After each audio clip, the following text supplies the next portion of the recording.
Hi, I'm Janine Fafard from stressful-to-soulful.com, and I'm very happy to invite you to practice the 5 Tibetans with us in the beautiful Macau Lodge in Costa Rica, where I have been teaching them and yoga classes for about 25 years. My friends are going to demonstrate the Tibetans, and then I will do a full routine. Here Carlos is showing you the spinning clockwise, holding his right arm in front of him so that he's not getting so dizzy. You can go at the speed you want and you can do the number you want, but no need to do more than 21. He is putting his hands in front of his eyes and stomping his feet to help stop the spinning. Then, in the classical form, he's taking 4 breaths, inhaling through the nose, exhaling through the mouth, to integrate the posture. Here Paula is showing us the second Tibetan. Inhaling, legs and head up, exhaling, legs and head down. As you can see, she doesn't touch her heels to the ground, which makes the practice a little bit stronger for your abdominals. Now she's pulling her knee to her and the other leg up and giving herself a little lift so that she's protecting her lower back to come back up. Alejandra is showing us the third Tibetan, which is a variation of the camel. As you can see, her hands are below the buttocks, and on the inhale she's bending backward, on the exhale she's lowering the head forward. When you're doing that exercise, you try to keep elongating in the spine as much as possible.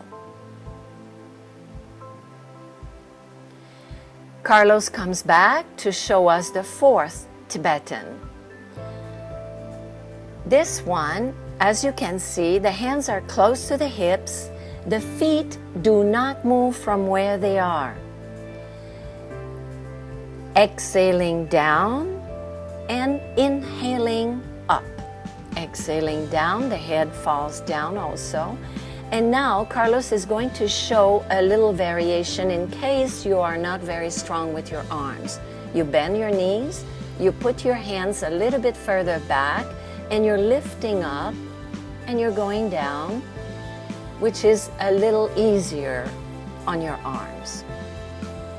The same thing, inhaling up, exhaling down.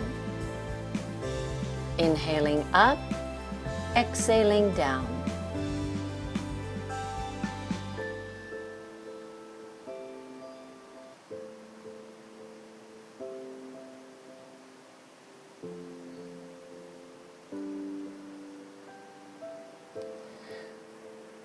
When you're coming up, you try to come up a little bit from the ragdoll position.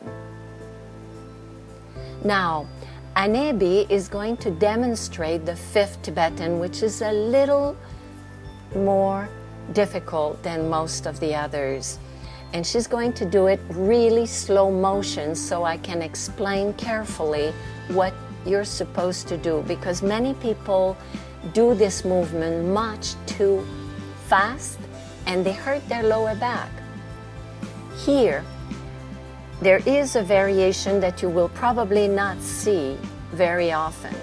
Look at her heels. Her heels are way up as if they are glued or stuck in cement. She's inhaling all the way up, like the posture of the downward dog, and exhaling down. The fact that the heels stay in that position protects the lower back. You're not crunching your vertebrae.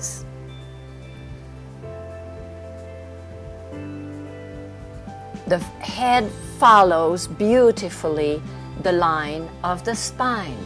Inhaling up and exhaling down. You can do the 5 Tibetans at the speed you want, but I always suggest that at the beginning for a few weeks you should do them slowly. It is much, much better. And now she's finishing by going into the child position. Now you could also turn around and lay on your back. Now I'm going to do the whole flow of the 5 Tibetans.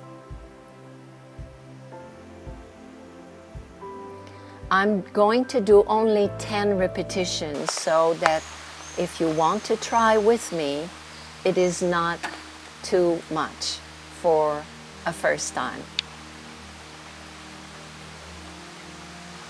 Preparing for the first Tibetan, I extend my right arm and I start spinning clockwise. Again, choose your own speed. If you're not familiar with spinning, you may get dizzy a little fast.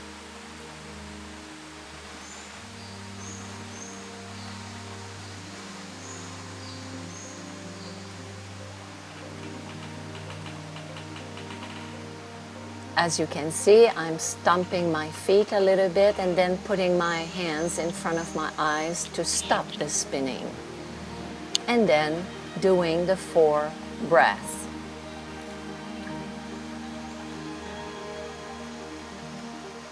One thing that I've liked to include after so many years teaching them is the ragdoll going in and going out of each posture. Now, preparing for the second Tibetan, inhaling the legs and the head up, exhaling the legs and the head down. Holding my shoulders as much as possible to the ground.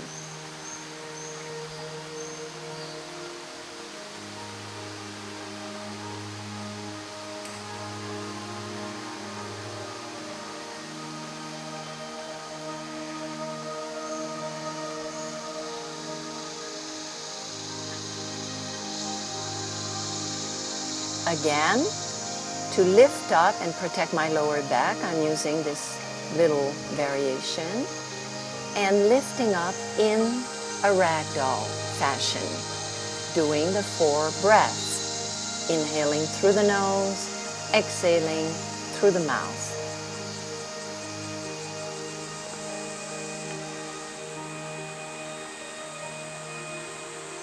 Lowering myself slowly to the 3rd Tibetan, the camel variation. Hands below the buttocks, head falls down forward on the exhale, and I inhale backward.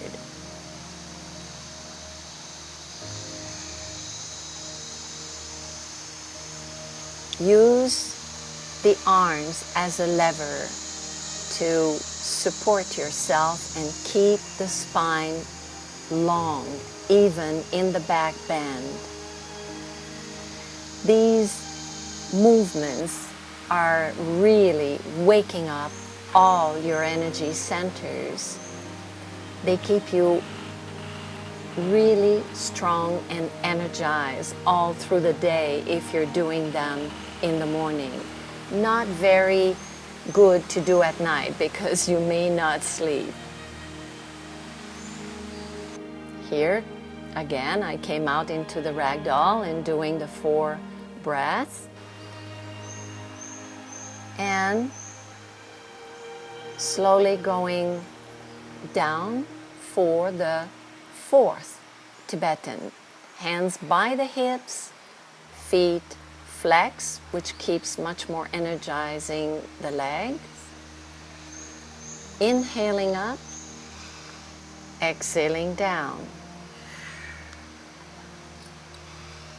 When you inhale up, make sure that your toes are grabbing the floor. Very often people keep their toes up.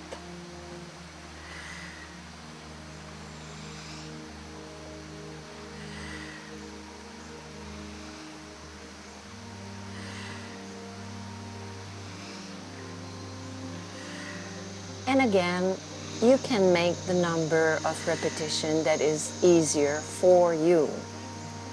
Coming out into a ragdoll, unfolding like a little fern, taking the 4 breaths.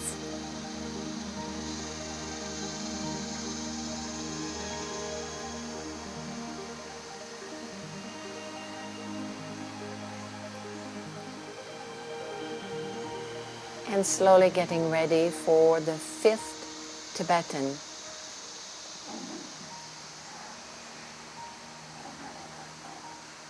Keeping the heels high up. One way to do it at the beginning is put your feet against the wall. And that way you're going to be sure to keep your heels up.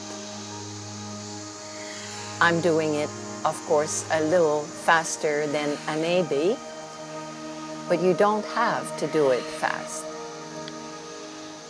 Here it is extremely important to protect the lower back. Going into child to rest and integrate all those 5 Tibetans.